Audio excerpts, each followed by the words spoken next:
ഗാസയിൽ താൽക്കാലിക വെടിനിർത്തൽ കരാർ നടപ്പിലായതോടെ പൂർണ്ണമായും സംഘർഷം ഇല്ലാതെയായിട്ടില്ലെങ്കിലും യുദ്ധത്തിന്റെ രൂക്ഷത നന്നെ കുറഞ്ഞിട്ടുണ്ട്. ഇപ്പോഴും കരാർ ലംഘിച്ചുകൊണ്ട് ഇസ്രായേൽ പലയിടങ്ങളിലും ആക്രമണം നടത്തുകയും നിരവധി പലസ്തീൻ പൗരന്മാരെ കൊല്ലുകയും ചെയ്യുന്നുണ്ട്. അധിനിവേശ കാലത്ത് വടക്കൻ ഗാസയിൽ നിന്ന് പലായനം ചെയ്തവരെ തിരിച്ചു വരാൻ ഇസ്രായേൽ ഇപ്പോഴും അനുവദിക്കുന്നില്ല. സമാധാന കരാർ പ്രകാരം തെക്കൻ ഗാസയിൽ അഭയം തേടിയവർക്ക് തിരിച്ചു വരാമായിരുന്നു. എന്നാൽ തെക്കൻ ഗാസയെയും വടക്കൻ ഗാസയെയും വേർതിരിക്കുന്ന നെറ്റ്സാരിം ഇടനാഴിയിൽ ഇസ്രായേൽ സൈന്യം വെടിവെപ്പ് നടത്തുകയാണ്. വാദി ഗസ പാലത്തിന് സമീപം ഒരു പലസ്തീൻ ഇസ്രായേലി സൈനികർ സ്നൈപ്പർ തോക്ക് ഉപയോഗിച്ച് വെടിവെച്ച് കൊന്നു. 4 പേർക്ക് അന്ന് പരിക്കേൽക്കുകയും ചെയ്തു. ഇതിനിടയിലാണ് ഏറെ കൗതുകകരമായ മറ്റൊരു വാർത്ത ഇസ്രായേലിൽ നിന്നും പുറത്തു വന്നിരിക്കുന്നത്. ഇറാന് വേണ്ടി ചാരപ്പണിയെടുത്ത 2 സൈനികരെ ഇസ്രായേലി പോലീസ് അറസ്റ്റ് ചെയ്തിരിക്കുകയാണ്. വ്യോമ പ്രതിരോധ സംവിധാനമായ അയൺ ഡോം പ്രവർത്തിപ്പിക്കുന്നതിന്റെ ചുമതലയുണ്ടായിരുന്ന യൂറി എലിയാസ്പോവ്, ഗിയോർഗി ആൻഡ്രിയോവ് എന്നിവരാണ് ഇപ്പോൾ അറസ്റ്റിലായിരിക്കുന്നത്. 2 പേർക്കും 21 വയസ്സാണ് പ്രായം. അയൺ ഡോമിന്റെ രഹസ്യ വിവരങ്ങളും മറ്റു വീഡിയോകളും ഇവർ ഇറാന് കൈമാറിയതായി കണ്ടെത്തിയെന്ന് ഇസ്രായേലി മാധ്യമങ്ങളാണ്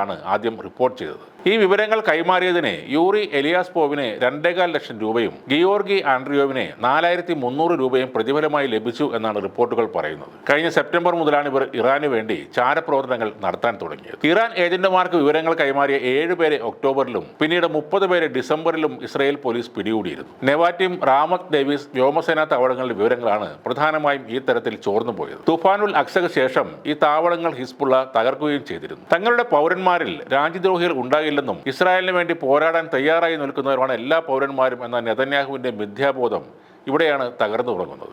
നേരത്തെ 2023 ഒക്ടോബർ മാസത്തിൽ ആക്രമണം ഉണ്ടായപ്പോൾ തന്നെ ചില സൂചനകൾ മൊസാദിന് ലഭിച്ചിരുന്നതായും പറയുന്നുണ്ട്. സൈനിക താവളങ്ങളെക്കുറിച്ചും മറ്റ് പ്രധാന ആയുധ കേന്ദ്രങ്ങളെക്കുറിച്ചുമുള്ള തന്ത്രപ്രധാനമായ വിവരങ്ങൾ ഇസ്രയേലിൽ ഉള്ളവർ തന്നെ ഇറാൻ ചേരിക്ക് കൈമാറിയെന്നാണ് കരുതപ്പെടുന്നത്. എന്നാൽ അത് ഗൗരവത്തിലെടുക്കാൻ ഇസ്രായേൽ സൈന്യമോ നെതന്യാഹുവോ അന്ന് തയ്യാറായതുമില്ല.